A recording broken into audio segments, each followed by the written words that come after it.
Hey everybody, it's Christian Buckley doing another MVP Buzz Chat, and I'm talking today with Seena. Hello. Hello, hi Christian.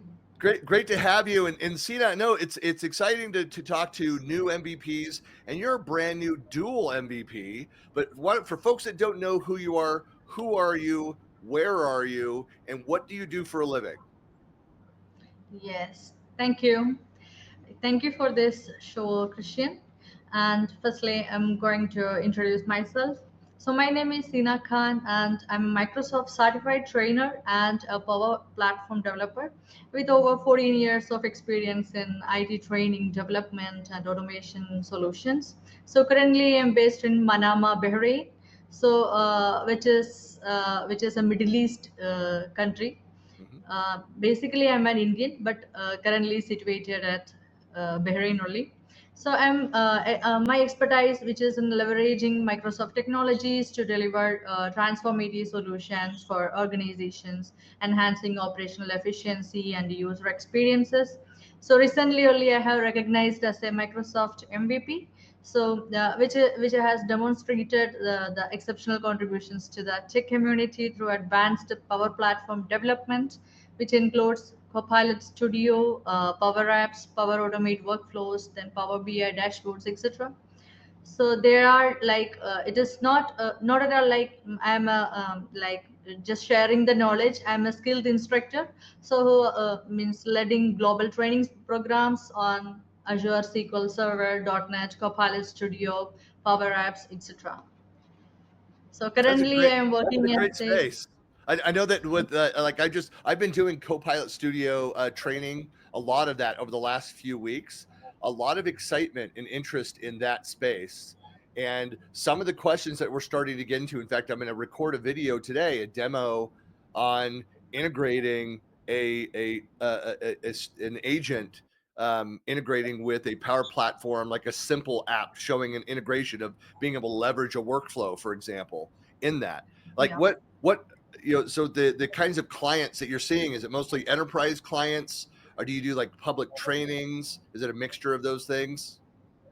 So it's like okay, depends on like the requirements of the clients. Like okay, enterprise clients are there, so there are so many use cases for Copilot Studio.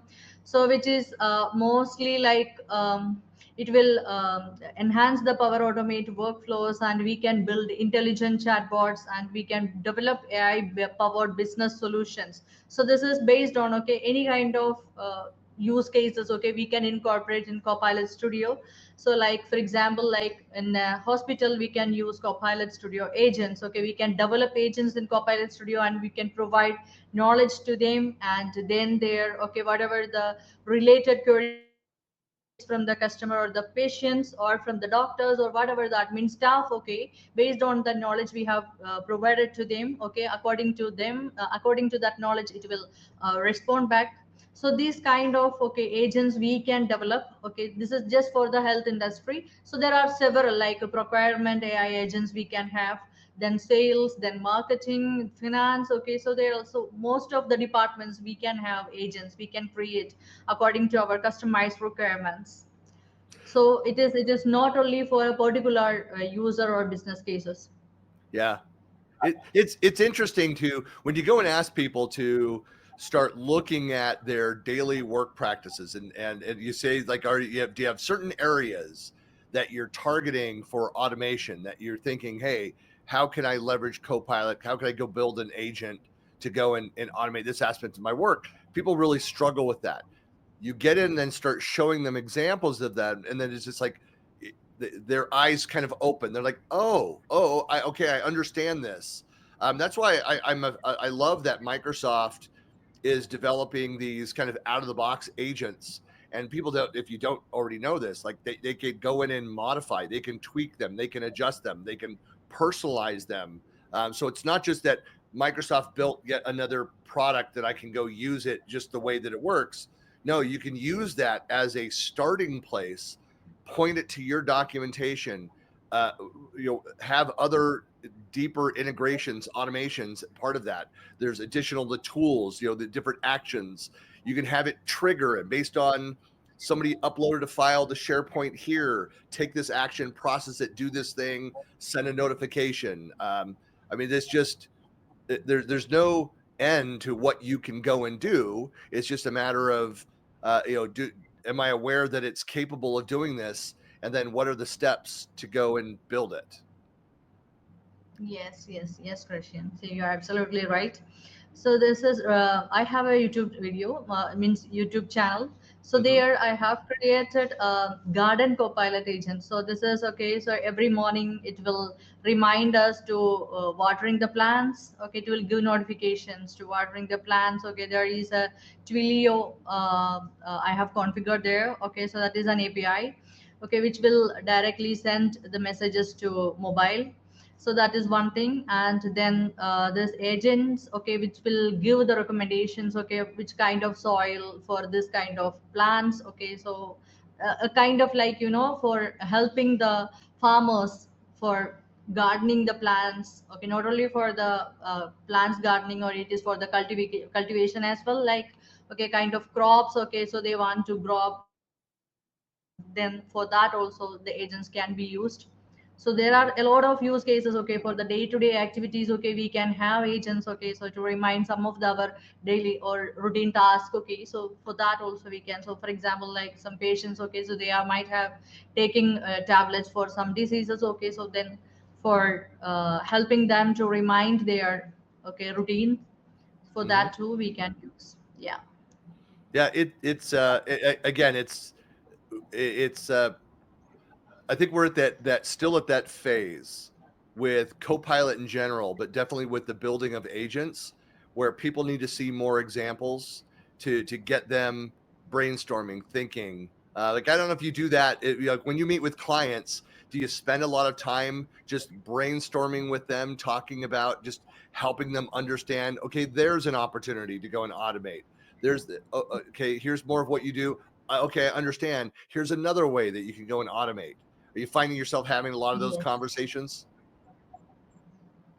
Yes, exactly. Well, is it? So Well, it, it's, oh, go ahead. yeah. Hello. Yeah, I would say that, go ahead. Sorry, I didn't mean to interrupt you. Okay, okay, okay. Yeah, yes, Christian, thank you. So, Copilot agent, which can handle a variety of daily routine tasks, okay, which can automate workflows and it can enhance productivity. So, for example, like a task management and scheduling. So, it will set up a daily reminders for meetings or deadlines or any Hmm. follow-ups. Okay, if you want to do, then you can organize to-do lists and prioritize tasks based on the urgency, like, so it is which Hmm. one is more prioritized. So according to that, Copilot can arrange it and you will get notification based on it. So it will automate the calendar scheduling also, okay, and analyzing the availability of your meetings. Okay, so this is also there. Then email and communication assistance, so it will be like summarize long email threads to highlight the key points only, and then drafting some professional responses based on the context, and automate the follow-up emails for the pending task and all. So these all are Copilot can, okay, help you to do. Then there is data analysis and reporting. Then workflow automation, it's kind of like it can process the HR request, okay, such as the leave approvals and Hmm. onboarding. So then automate customer support responses. It can use like it can streamline the procurement approvals, okay, by reviewing the statements. Okay, so these are things there are several. Okay, we can't, like, we can't conclude, okay, what are the use cases, okay, we can use or we cannot use. So in most of the use cases, okay, it's there. Okay, most of the scenarios we can use Copilot Yeah. Studio to, yeah, customize the agents. Yeah. Well, that's why I always say that one of my favorite things is asking Copilot, "Hey, Copilot, how can I better use Copilot?" And so a lot of times it'll walk you through. Say, "Hey, if you go in and just use simple English, say, I'd like to automate this process. This is what I'm doing today. This is what I'd like it to do." It can actually help walk you through the building of an agent. And if you have no experience, it's your first time using Copilot Studio, I love that. You can say, give me step-by-step instructions of what to do in Copilot Studio. and it can outline that and guide you through the entire process. So, I mean, you don't need to have any experience with it to go and start playing with it, building things and automating aspects of your work. So I love that about it. Well, let me ask you though. I always like to ask to find out like the origin story of like how did you become an MVP? So like were you aware of the program? Like how did you get introduced to it? Who submitted your name and kind of what was that process like for you? Actually, becoming an MVP, which requires consistent contributions to the community, which can showcase expertise and actively engaging with others. Okay, so there are so many things. Okay, we need to, but for my like as per my experience, it was like, okay, I didn't know about this, okay, this Hmm. process, and what is it actually. So when I joined Spectra Systems, okay, there my manager, Mr. Amit Malik, who only introduced me to like, okay, just go for having this award. This is better for you, like, okay, you can build a good community and you can share your knowledge, and you can share your expertise with others, and you will gain their knowledge as well. So it is much more better for your career and all.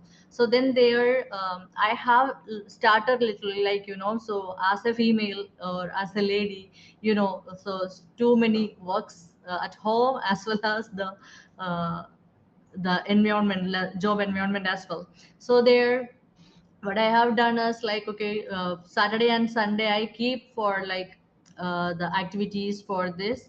So I have started a YouTube channel there. I have shared my knowledge, and there are so many comments I got, and I have replied to them. I was like, I'm very much interesting on that too. So every week, okay, which kind of video I need to, okay, which kind of knowledge I have to. So for that, I also have to gain some knowledge by for sharing the video or for sharing the knowledge, right?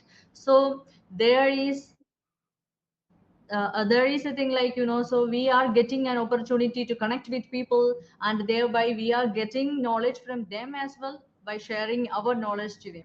So these Yeah. are the things, okay, I have done. So then I have written so many articles and blogs also in Dave too. There is a platform where we can share our articles, blogs and all. And some community activities I have done for like there is a program called Power Up Champ program, which is organized by Microsoft. This is a free mentorship program. So I have joined there as a mentor for Power Apps. So past 3 months, I was doing mentorship for them there. Hmm. And currently, I am working as a mentorship for the Women in Power platform. So they are also like, I got a mentee. So currently, I am doing mentorship with her. So these are the things I'm doing. That's very cool. Apart No, from, so and obviously going out, uh, and I'll have links to your blog and stuff. That so I'm looking at your site right now, and I see you're blogging out on the dev community site as well. Um, it's yeah, I've got your YouTube channel, so I'll have, of course, all the links that you'll have in the blog post, so you can find and reach out to and connect with Seena if you wanted to connect with her. One thing I'd always say that people need to not be shy of reaching out to MVPs. We're all connector types. We're happy to meet people, to share ideas, to discuss either content we've created, or if you have an idea for something or a question about something, reach out to an MVP. We're willing to talk about it and to explore a solution if we've not yet written about it.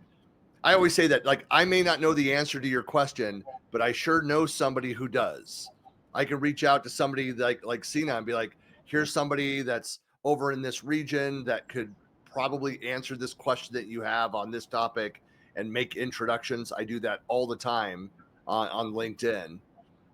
Yeah, it's. Have you had any kind of favorite moments, highlights of community activities?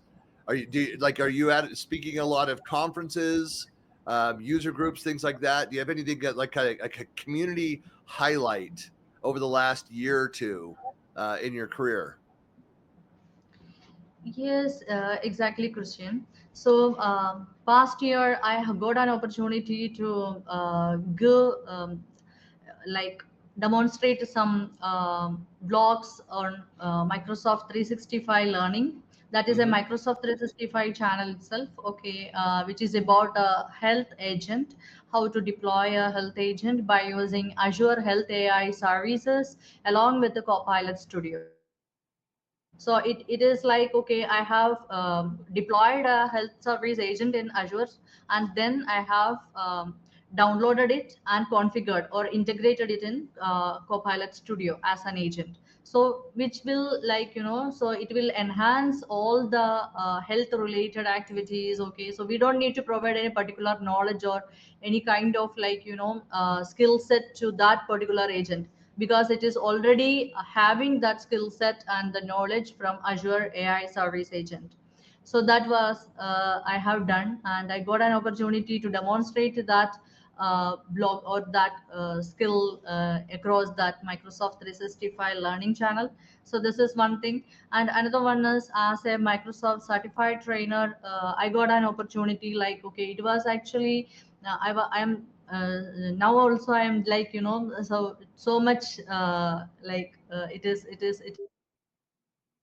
providing us a, like, a good growth towards the community, like, so it is so I got a opportunity which is about there is a event which is Microsoft organized event, that is global day teaching. Okay, so it is like, okay, Mm-hmm. it is still available in MCT site. So if you are an MCT, only MCTs can access that. So there is, okay, they have recorded that video which is about, okay, I'm demonstrated about the security, how to provide the securities in Azure technologies or in Azure environments. So how to enhance the security. So these are the concept there. So I have demonstrated good blog or good video there, and they have recorded it, and there also it is available in the global community event in Microsoft certified trainer blogs, Mm-hmm. trainer site. Yeah, so these all are, like, a kind of events, okay, which we will get kind of, like, more what we can say, I'm not getting that word okay, currently. So uh, it is much appreciated, like, so many people get to know about ourselves, okay, through this channels, through this community Yeah. events. Okay, so it is good to know, like, Yeah, it's there's some great programs that are out there. I know that the you getting into the MVP program, so you have to be your name submitted by either a Microsoft person or a fellow MVP to refer you into the program, and then you go in, you get reviewed. They look at back at the the last year. You may have done wonderful things 3 years ago. They only Mhm. look back in the last 12 months and consider Yes. that, and we go through this every year with renewal, which happens, well, starts in March as they start reviewing, and they whether we get renewed, on July, we'll find out July 1st. But with that process, so it's still a bit of a black box, meaning we Microsoft ultimately picks, they award who they want to award, um, but there are different programs going and get certifications, also obviously becoming experts in various products. But if there's something that you want to broaden, like I'm actually pursuing, is like getting my MCT. How long have you been an MCT, a Microsoft certified trainer? Have you been an MCT for a couple years? Yes, okay. So it's been like 14 years. Oh, 14 So years. Yeah. yeah, for 14 years, I'm a Microsoft certified trainer. For firstly, I have joined it as a .NET trainer. Mm-hmm. Then yeah, then gradually I have moved to SharePoint development. Then, okay, SQL Server. So then all the technologies, Microsoft technologies, I'm very much like fascinated about that. And then Azure technologies, then came up with the Azure technology, and then moved to Power Apps. So past 5 years I'm into Power Apps now. Yeah. And then, yeah, still going through Power Apps. It's still going strong, but it's no, it's I guess my point too is just that there's different ways that you can get plugged into the Microsoft community, the expert community. You're seeing Yeah. more and more MCTs that are becoming MVPs. and it's just it's different, very different criteria. So it's not like, hey, I've been an MCT, therefore can I now graduate up into the MVP program? They're completely different things. Um, but I have been seeing quite a few for those that are younger that are still going to university. A lot of student ambassadors that have become then MVPs. And so that is a Yes, very yes. similar thing. If you're very active as a student ambassador, it's pretty much like being an MVP, but while you're a student. Yes. So yeah, there's just multiple opportunities to get plugged into Microsoft communities. Yes, exactly. So Microsoft MVPs actually it is like okay for the outstanding contributions which we have given to the community, Microsoft community. Okay, so then we are gaining that. MCT is like it is a professional qualification now, and it is like okay authorized to Microsoft is authorized to deliver official Microsoft trainings. Okay, and it is mostly it is focusing teaching and training professionals on Microsoft technologies. Okay, but for MVPs it is like it is just for sharing the knowledge through the blogs, forums, Yeah, events, and yeah, then there are some open source projects as also like so there are so many Microsoft community channels. Okay, so there we will get there is not that much restrictions to get into there. Okay, so you must have some knowledge, and if you want to share that, or if you are having some open source project and you have something you want to share with the community. Okay, you have done some extraordinary things. Okay, you have to share that. Yeah, it's open for all that yeah. the community is. Yeah. Well, if you ever So have even questions for folks that are like hearing this, and that's why you can reach out to Seena and myself if you've wanted to like, how do I become an MVP? Like, we'd be happy to talk to you about the process, give you feedback based on your contributions, the things that you're doing in the community. Um, and if we get to know you, it's always good. Like Microsoft wants referrals from MVPs for new MVPs, but they would like us, like, we have to actually know you well enough to be able to refer you in. So don't just like send us your list of your contributions and say, can you submit my name? That's not how it works. We would have to know you well enough, think that you're ready for it, that you've done enough in the community, and then to submit your name. And because then we're kind of held to that standard as well. Microsoft looks at us and says, who are these people that Christian is submitting these names for? Are they good candidates? And so it's yeah, it's an interesting process. That's why I say it's a bit of a black box. Ultimately, there's some people that I think should get MVPs that never become MVPs, and there are others that I think don't do as much as others out in the community. But Microsoft was interested in having them in the program because there's things that fit in with Microsoft's, where they see gaps, where they see needs, certain levels of expertise. So yeah, it's a yes, mix. yes, yes. Well, Seena, really appreciate the time. One, is nice to meet you. Hopefully, I'll meet you out if you plan to attend the MVP Summit this next year. Maybe we'll get to see each other in person. And sure, sure, Christian. Yeah, So, I'm well, also very much excited to be there. Yeah. thank you so much for being part of this show. And of course, I've got all of Seena's contact information that's out of the blog post, so you can follow up with her. Please reach out and connect with her directly. I'm always happy when I get people that have like said, "Hey, I saw this video, this interview that you did. I'd love to connect that on LinkedIn." Like, I always love to hear, where are people coming from? Why are you reaching out to connect with me? So always Okay. include that in a message. Like, "Hey, Seena, I saw the MVP Buzz Chat interview with Christian. I would love to connect." That would be fantastic. But Seena, well, thank you for your time, and have a great rest of your evening, and hopefully we'll see you next year. Thank you, Christian. Yeah, sure, sure. Thank you for hosting me, and thanks for your time as well. Thank you.